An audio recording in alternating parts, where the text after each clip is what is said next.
kumusta? Pwede bang malaman yung full name mo and how long have you been here in Glasgow?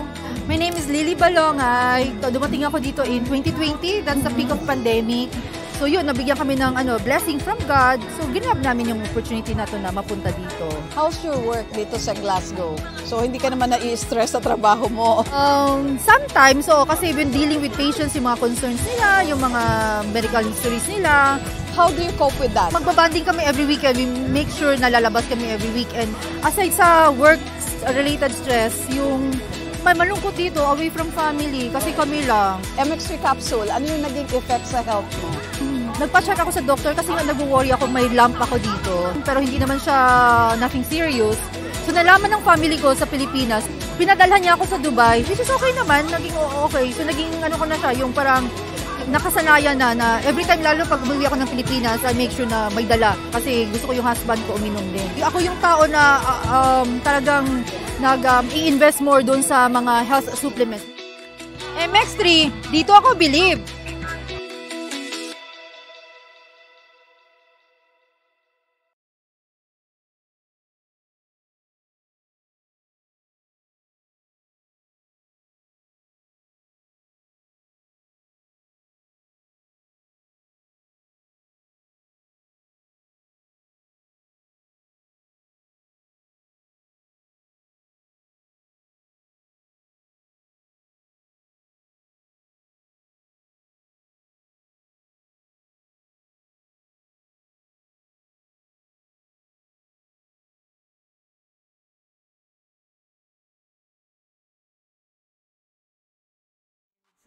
Digit mo at China, pag-usapan ang problema ng pamilya. Pwedeng magjowa, pwedeng mag-asawa, malungkot, masaya, halika dito ka. Dadamayan ka namin, sabihin mo sa amin, kami na ang bahala. Pag-usapan yan natin, masusolusyonan natin problema mo.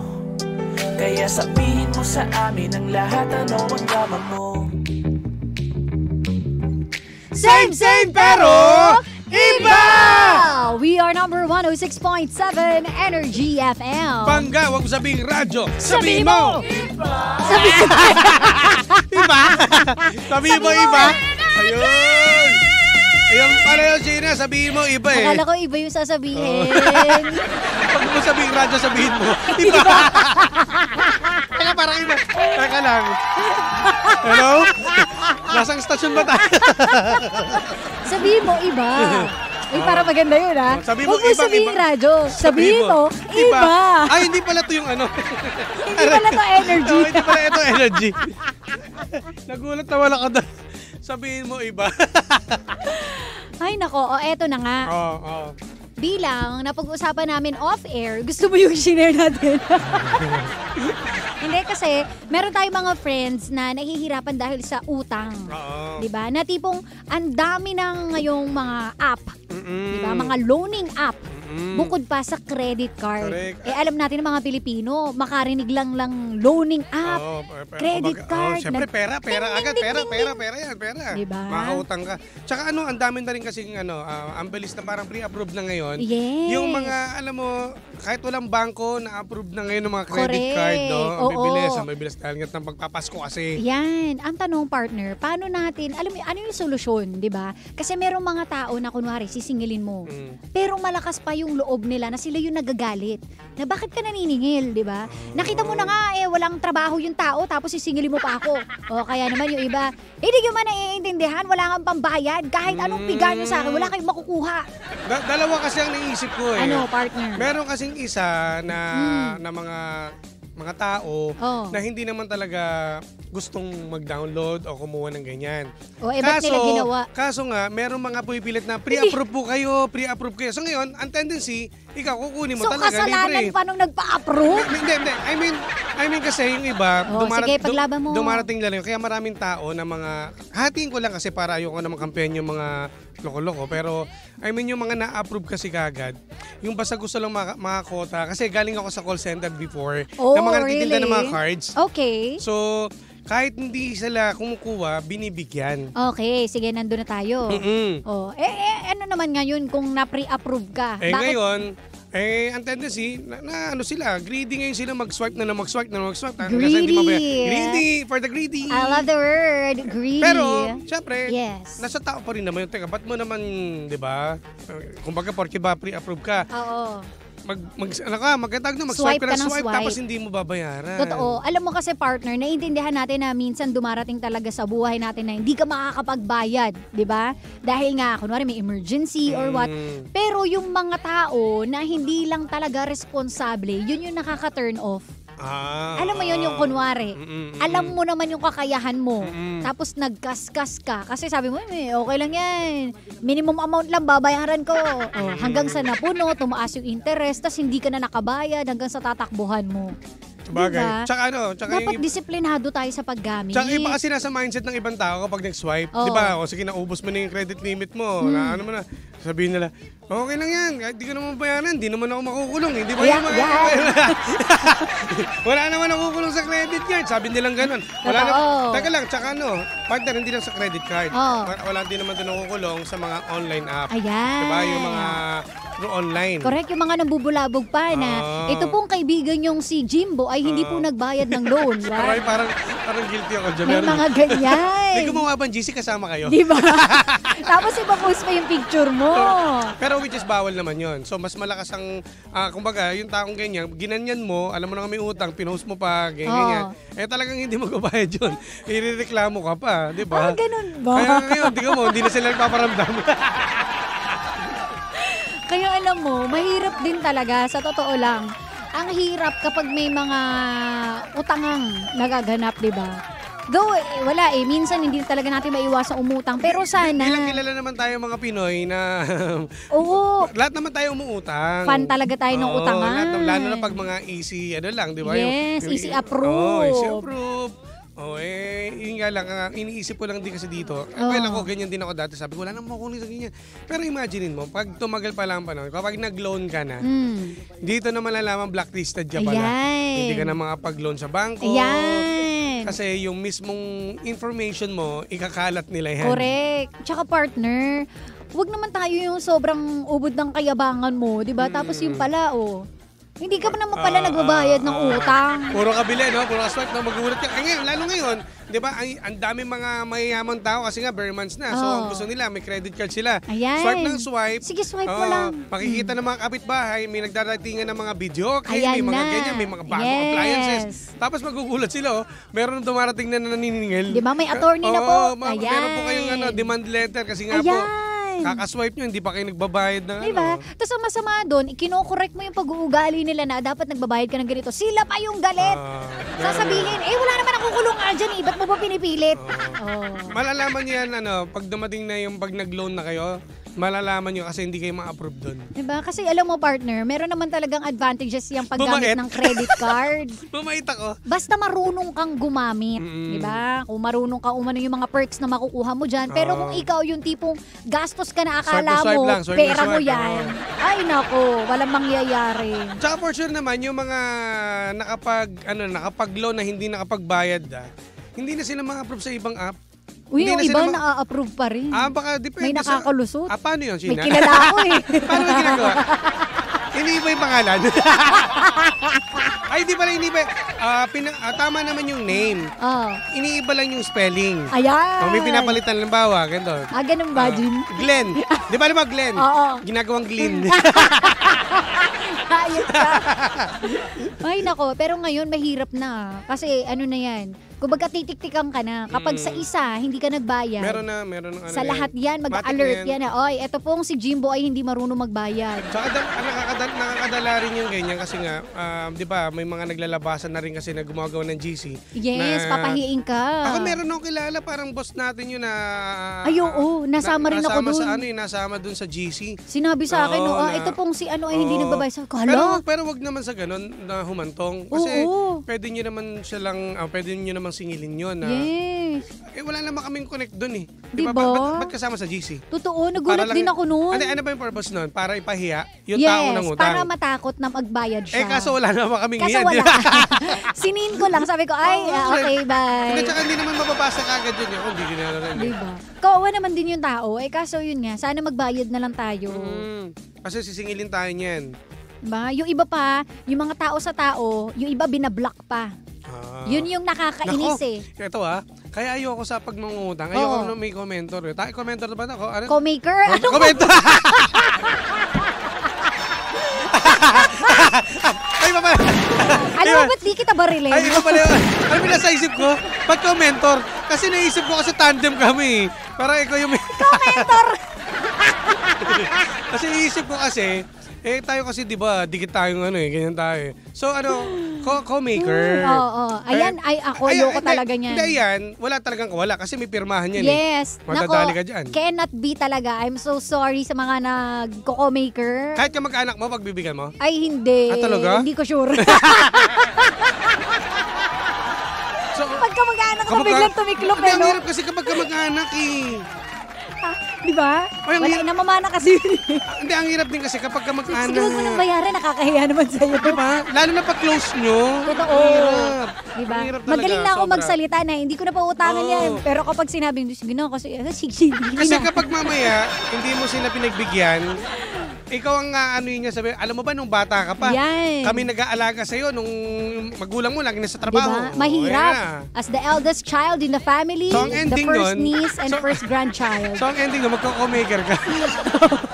Ganun lang pala kadali.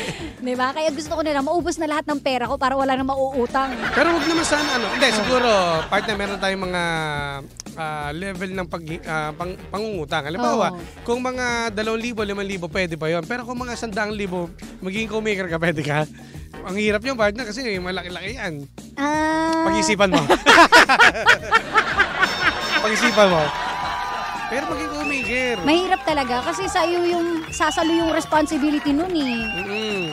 Ikaw ang habulin. Correct, cannot be.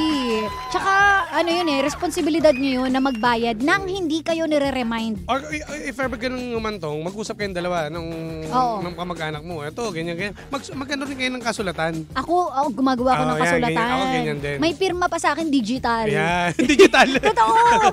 Pinapapirma, hindi talaga ako nahihiya na sabi ko, ay kailangan. Para at least may pangawakan ka. Diba? Alam mo, sa susunod nga, ilalagay ko na doon, kapag namatay ka, sino magbabayad? Ayun. Kasi hindi ko masabi paano kung mamatay ka bukas. So mag-name drop siya dapat. Ano ba? Ito dapat yung asawa ko ang magbabayad niya pag na-deads ako. Correct. Tapos may picture tsaka signature. Ng ano niya? Ng asawa. Tama. Pero ako, in fairness sa mga pautangan natin ngayon, hindi sinasabihan. Kusang nagbabayad. Yung iba. Ay, well, saludo tayo sa mga nagkukusa. Yun ang gusto ko. Hindi yung nire-remind ko pa sa Facebook Messenger. Sasabihin ko, Jimbo, 500 utang. Wala na, di ba? Bayad mo na. Grabe naman. Teka mo, ipinapaya mo pa ako. Pero at least ako nangunguna. Sinasabi ko, Sheena, may utang ako. Oo, tapos tumatagal 3 months, di ba? pero sa mga ganyan mura lang. Ayan na. Naniningil na itong isa. Toby, nagbayad na sa akin. 400 ko. Hindi, wala pa palang 300. 300 Toby, na lang, nagbayad di ba? na siya sa akin. Sige, Toby, ari ko. Sabi ko sa'yo, Jimbo. At least, hindi ako nakakalimot. Kapal talaga. Yan Sa mga mahilig mangutang, mahiya naman kayo. Kasi ang hirap lalo na kapag ang hiniraman mo ay kapatid ng jowa mo. Ay, oo. Kapatid ng ano ba? Kapatid mo, may utang ako doon. Ay, Tapos tayo naku. nila, ang hirap Cannot nun. be. Sasampalin ko yung kapatid ko kapag nangutang kay Janong. Mahirap kasi pag ganun. Sampalin ko talaga yun. Mas masarap kasi Sabi ko, lagot kayo kay daddy. mas masarap magpautang sa mga hindi mo kilala. Kung kaysa Para may kasulatan kayo. Oo, At mahirap pag hindi kasi. nakabayad, ito ka. Diba? Pagka mag-anak kasi walang ganyan-ganyan. Sabi, wag ka nang magpapautang sa individual level. Individual level na lang. Sabi ni Kuya Fer. May alam mo, pinangarap ko rin yan eh. Sabi ko na never na ako magpapautang. Kaso wala eh. Ang hirap. Mabait lang kasi talaga tayo. Hindi, mahirap Hindi kasi nahabol. Hindi, alam ko na. Alam ko na yung hinahabol mo. Ano? Yung tubo. Wala nga akong tubo. Talaga? Hindi ako nagpapatubo. Ba't sa akin meron? Sa'yo lang. Kasi scammer ka eh. Ay, grabe ka. Teka lang. Oy, Gina. Tanong mo yung mga pinutang ko, walang tubo yun. Tingnan mo, sa akin lang pala. Sa'yo lang. Kasi ikaw may pangbayad ka naman ng tubo. So, now I know. So, di pala basihan na pagiging tandem. Alam mo kung bakit? yung sa'yo, partner, hindi ka tumutupad sa deadline. 5 months bago ka magbayad. Grabe naman, 5 months. So, paano hindi ka tutubuan? Anong klase yun? Hoy, hindi naman 5 months, partner. Magme-message Grabe pa yan, naman to. ay, Sheena, sa ano na lang, susunod na sweldo na lang. Ha, Sheena, sa susunod. Sheena, pag nanganak ka na lang. Sheena, pag bintig na ng anak mo. Alam mo sa sinasabi mong ganyan, Sheena, ang dami na nagme-message sa akin mga kaibigan ko. Pare, kamusta? Pag nagsabi ng ganyan, ay pare, kailan? Kailan bayad? Ay, nako. At ito pa masama dyan, magaling mangutang, pero kapag inutangan mo, ang kunat. Grabe naman yan. Alam mo, may right time para ako magpautang kasi wala naman talaga ako ngayon. Ay, nako, Jimbo. Di ba? Yung cheeseburger mo nga kay Kuya Fer, mag-iisang taon na yun, friend. Hindi, kasi pinapahaba ko para pagdating ng November, Ay, lahat na malaki na. sabi mo eh, Big, ano tawag nun? may pinangako ka pa nga sa akin eh. Wala na, sino? Oh, asan yung jacket? Ayaw nga. Alam mo, bilib din ako sa mga kaibigan natin, no? Yung mga pinangako mo na hindi nakakalimot. Sabi ko bago magpasko, di ba? Ay, hindi. Sinabi mo, sasabihin mo lang yung size, tapos bibigay mo na. Gano'n ba yun? Oh, nasa na. Tatry ko bukas. Ang dami pala, no? Hindi lang pala pera pinag-uusapan dito, pati mga gagamitan. Ganyan. Sige, okay lang. Sige, Sheena, ready ko to ngayon, mamaya. Hindi, okay lang, partner. Sige. Tanggap ko naman eh. Hindi. Lalagay ko. Sheena, yung jacket. Dadalin bukas. Jimbo, hindi uubra yan. Yun ng 500, nilagay mo rin dyan, di na uubra. Grabe ka, sinisira mo na ako, partner. Uy, hindi, nagkukwentuhan lang tayo. Hindi, kwentuhan, pero sira ako sa kanila. Wala na ako mga talaga. Ay, nako, basahin natin yung mga komento nila. Baka may mga inutangan ka dito, friend. Tingnan mo, sabi tuloy nila, sabi ni Bianco, buraot pala yan si Jimbo, grabe ka. Uy, hindi. Ano, sino may sabi buraot si Jimbo? Saks lang. Ngayon nga lang nalaman. Grabe naman. Alam niyo kung sino maganda itanong kung buraot si Jimbo? Kanina? Si Papa Jackson. Baka masingit na naman yan pag kumakain tayo. Ay nako, dapat may ranking tayo dito eh. Sino yung pinakaburaot na DJ ng Energy FM? Tapos sad boy. Alam mo, wala naman akong kasalanan. Kapag nagsabi sa atin ng boss natin, Oo. alam mo, nasa restaurant, order na kayo kahit ano. Wala naman ako sinasabi. Oh. Ba't sinasabi? Pag sinasabi ko lang, masarap naman yung order ko Oh, steak yung pinakamahal. Wala naman siya sinabi na, Jimbo, hanggang dito lang tayo. Ha? Yung in-order niya, pang-order na namin lahat. alam mo kasi masunurin ako eh. At hindi pa kontento yan. Ayaw pa niya ng free iced tea. Gusto niya ni shake. At bukod pa dyan, May dessert pa yan. Hindi, bukod pa dyan, sa mga hindi mauubos sa pagkain, ako mag-uwi. Ay, nako, grabe. Pero kung wala ka naman, Jim, hindi kami masaya. Totoo. Diba? Kung wala ako, ibig Wala sabihin... ring hassle kung wala ka. Pag wala rin ako, wala rin buraot, no? Ay, nako. Uy, hello po sa Toyang si Ramen Marilao. Uy, nandito na nga Dems sila. Ramoso. Ay, alam mo, ang sarap ng ramen dyan. Sino ba si Dev? Sila yung may-ari? Oo. Sige. Pala desisyon ka. Sige. Dems, saan ba ang location nito? Kakasabi ko lang, di ba Marilao? Hindi, landmark. Papunta po kami dyan next week. Alam mo, minsan talaga yung utak ang cute. Ay, malawak naman kasi naman yun. Sa bagay. Bulacan eh. Hello po sa inyo. At si Bianca. Super baha na daw dito. Sa Batangas, hello rin. Patawa tayo ng patawa, super baha na daw sa Uy, kanila. grabe. Ay, ingat po sa Ingat mga po taga kayo, Bulacan, taga Marilao. Super baha na po dito. Ayun, mayroon mga nagtatanong sa APV. Nagtatanong kung nabaha daw ba yung sasakyan na binibenta namin. Hindi po nabaha yun. Hindi po. Pero marami na siyang issue sa buhay. Pero kaya niyong bilhin. Binaba mo na ba yung presyo? Oo naman. Magkano na ngayon? Secret. Hindi na sa 120 something. Pero pwede niyo pa ibaba. Gusto mo yung sinabi ko na dito, pwede niyo pa ibaba. I-PM niyo ba si Sheena? Tsaka dapat yan sa mga bibili ng sasakyan pala. Tsaka yung issue nun sobrang mild lang. Yung mga putol yung... Oh, chismoso yung mga issue niya ganyan. bukas na yung bubong, gano'n, tanggal na yung isang upuan. Tapos yung manabela po niya nasa likod. Yung manibela po niyan, pag inikot nyo, kayo yung iikot. Hindi, meet up nyo na lang si Sheena. Sheena, ikaw daw ang pupuntahan nila. Ay, Ikaw ang ano. ako wala ako alam sa sasakyan. Taga-promote lang ako, friend. Hindi, saan daw ang ano? Uy, tsaka bakery may binibenta rin po kami. Actually, marami kaming binibenta. Punta na lang kayo sa Meralco. Binibenta na namin yung buong bahay namin doon. Uy, teka, pag may bibili daw, syempre bago bilhin, titingnan mo na yung sasakyan. So, paano Oo, daw? sige. Pwede, i-PM nyo lang si Sheena. Yes, pogi daw si Jimbo pala pag naka-block. Ngayon yun lang po na-realize na pogi siya. Alam mo, Bianca, hindi ko alam kung pag gantong oras talaga, ganto ka rin eh. Nakakaloka ka. O, sige na. Teka, may papatila ako. Jim, sige. ayan, hello po kay Winilfred. At kay paring tawag nito si paring Joseph. Ayan, hello Hi, po. paring Joseph. At si Daddy F. Hello, Ayan, po. hello Ingat kayo dyan. Francis Alma, maraming salamat, brother. Ayan. O, dahil dyan, panibagong drama na naman ang hindi natin nasolusyonan pero ating napag-usapan. Kaya masasabi ng Jim si Jan ay, anong drama mo? Susunod na, The Monarch of Philippine Radio. Walang ibang kundi si Kuya Chico! Kaya walang maglilipat mga panggain. Don't forget to like, follow, and share. Sheena1067. Sa akin pa DJ Jimbo. At sa akin naman po ay... Sinabi ko na pala. Suntokin na! Anong ginagawa mo, Sheena? Tapusin natin to. Si Ate Pearly Dolor po, Hello humabol. po. Goodbye. Tutok lang. Nakasama't nakapili ninyo. Nag-iisang pabemot na si Sheena. At ang inyong Jibulisis DJ. Kasi Jimbo! Inulit ko ba? Oo! Dito lang sa programa. Anong drama mo? Na Same pero iba! We are number 106.7 Energy FM. Panggawang sabing radyo, Sabi sabihin mo!